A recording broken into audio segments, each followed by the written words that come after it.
Dolly Parton once said that she never forgot where she came from.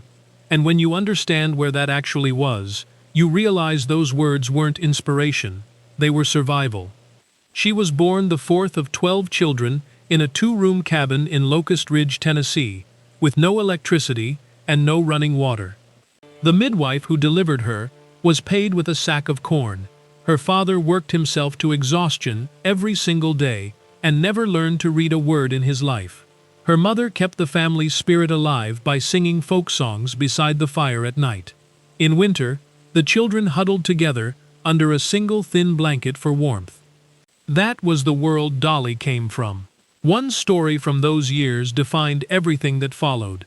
Her mother once stitched together a small coat from scraps of leftover fabric, mismatched pieces, discarded odds and ends, and told her daughter it was made with love, which made it more valuable than anything money could buy. Dolly wore it to school. The other children mocked her mercilessly. She wore it again the next day anyway. That instinct, to take what the world dismisses and turn it into something precious, became the blueprint for her entire life. She taught herself guitar on a homemade instrument, appeared on local television at 10, stood on the Grand Ole Opry stage at 13, and arrived in Nashville the morning after high school graduation with nothing but a suitcase and an unshakable sense of purpose. On her very first day in the city, she crossed paths with a young man named Carl Dean outside a laundromat. He later said he knew immediately he would marry her. They wed 2 years later in a private ceremony with no guests and no fanfare, and stayed together for nearly 60 years. Her career ascended rapidly.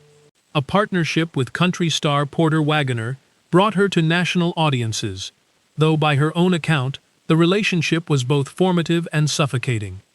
When she finally chose to leave his show to pursue her own path, she expressed her goodbye the only way she knew how. She wrote a song. That song was, "I Will Always Love You." Porter cried when she sang it to him in the studio and agreed to let her go. Decades later, Whitney Houston's recording of it became one of the best-selling singles in history, and Dolly, who had retained the songwriting rights, earned millions from a moment of personal heartbreak. What the world saw during her peak years was a woman conquering everything. Crossover hits, Hollywood films, Dollywood bringing thousands of jobs back to the very Appalachian region where her family had once been called poor trash. What the world didn't see was the private devastation. A serious illness in the early 1980s led to a partial hysterectomy, and doctors confirmed she would never be able to have children. The grief of that news, layered on top of physical pain and personal loss, reportedly pushed her to one of the darkest moments of her life. She later spoke about it publicly, carefully and without embellishment, saying she understood, from her own experience, how someone could reach a point of complete despair. She came back. She always came back. In 1995, she founded the Imagination Library, a program that has since delivered over 200 million free books to children from birth to age 5.